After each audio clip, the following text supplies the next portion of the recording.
সুপ্রিয় দর্শক আসসালামু আলাইকুম। দেশ ও প্রবাসে যে যেখানেই আছেন আপনাদের প্রত্যেককেই শুভেচ্ছা জানাচ্ছে। আজকে নতুন একটি প্রতিবেদন দেখতেই পাচ্ছেন আমার সামনে একটি আপু আসছে, ছোট্ট একটা বাচ্চা নিয়ে আসছে। আসলে কেন আসছে, এই অবস্থায় বা কী হয়েছে, চলুন বিস্তারিত কথা বলে জানার চেষ্টা করি। আপু আসসালামু আলাইকুম। ওয়ালাইকুম আসসালাম। আপু আপনার নাম কি? আমার নাম তামান্না। তামান্না। বাচ্চাটা কার? আমারে বলেন কি, আপনি তো একটা বাচ্চা, আপনার আবার বাচ্চা হয়ে গেছে? না ভাই, খুব ছোটবেলায় বিয়ে দিছিল তো তার জন্য। বয়স কত এখন আপনার?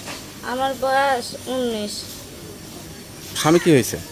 স্বামীতে মনে করো মদ গাঁজা খাতুক তো, মনে করো কষ্ট জ্বালা দিত, আমার তালাক দিয়ে আরেকটা মেয়ের কতদিন সংসার করছিলেন? মনে করো 2 বছর। হ্যাঁ, 2 বছর সংসার করছিলেন। আপনার বাড়ি কোথায়, ঠিকানা কোথায়? আমার ঠিকানা হচ্ছে ময়মনসিংহ। ময়মনসিং। হুম। তো এখন পরিবারে কে কে আছে?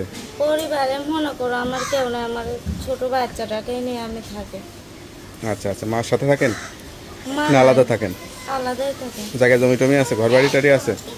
জায়গা আছে কিন্তু ঘর বাড়ি নাই। আমি একটা সুন্দর মানুষের জন্য ভাই প্রতিবেদন দিয়েছি। তো এখন কি বাচ্চা সহ কেউ বিয়ে শাদী করতে চাইলে করবেন, নাকি বাচ্চা রেখে বিয়ে শাদী করবেন?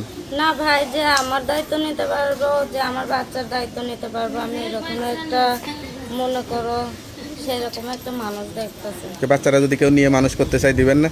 না ভাই, কিসের কি জন্য আপনি আবার বিয়ে শাদী করলেন, আবার বাচ্চা কাচ্চা হবে, বাচ্চাটার ভবিষ্যৎ তাহলে ভালো হবে না? না ভাই, যে আমার পাশে থাকবো, যে আমার বিয়ে সাথে করবো, আমার বাচ্চা দেখেই নেবো। কেমন লাগে এখন এই যে বাচ্চার বাবা নাই বা আপনার স্বামী নাই, কেমন লাগে? স্বামী নাই, কি করবো ভাই, তাই বুঝে বাচ্চাকে আর ফেলে দিতে পারবো না। আচ্ছা আচ্ছা। তো এখন যদি কেউ বিয়ে করতে চায়, তারও যদি 2-3টা বাচ্চা কাচ্চা থাকে, আপনার বাচ্চা তার বাচ্চা সহ মানুষ করতে পারবেন 3-4টা বাচ্চাকে? হ্যাঁ পারবো, পারবো না কিসের জন্য, অবশ্যই পারবো। আচ্ছা আচ্ছা। নিজের কোনো ভুল ছিল না তো, যে তার কারণে সংসারটা ভেঙে গেছে? না ভাই, আমার কোনো ভুল ছিল না, সেই আমার ছেড়ে চলে গেছে। তো এখন কি সহযোগিতাটা বেশি দরকার, নাকি একটা জীবন সঙ্গী বেশি দরকার?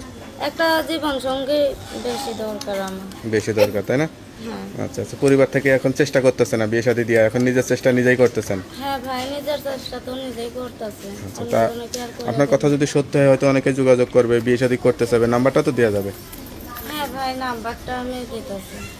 নাম্বারটা কি মুখস্থ আছে? না ভাই। আচ্ছা আচ্ছা। তো যাই হোক, নাম্বারটা আমার কাছে দেন। কেউ যদি যোগাযোগ করতে চায়, বিয়ে শাদী করতে চায়, যে নাম্বারটা খোলা থাকে ওই নাম্বারটা আমার কাছে দেন, আমি বলে দিতেছি। হ্যালো বিয়া, শুনতে পারলেন এক অসহায় স্বামীহারা আপু, একটি স্বামীহারা মেয়ের জীবন গল্প, সত্যিকার একটা কষ্টের জীবন। কেউ যদি যোগাযোগ করে বিয়ে শাদী করতে চান, এই নাম্বারে যোগাযোগ করবেন। আপুর নাম্বারটি হচ্ছে 0132682558 নাম্বারটা খোলা থাকে তো? যাক, নাম্বারটা খোলা রাখবেন, আর অবশ্যই নামাজ কালাম পড়ে আল্লাহর কাছে চাইবেন, আল্লাহ আপনার মনে আশাটা পূরণ করবে।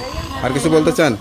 নামাজ কালাম তো পড়ে না ভাই, আর কিছু বলতে চাই না ভাই, যে আমার সারা জীবন সঙ্গে আমার বাচ্চার দায়িত্বটা নিতে পারবো, আমি সেরকম একটা মানুষের খুঁজতেছি। তোকে আপু ভালো থাকেন, দোয়া করি। আসসালামু আলাইকুম। ওয়ালাইকুম আসসালাম।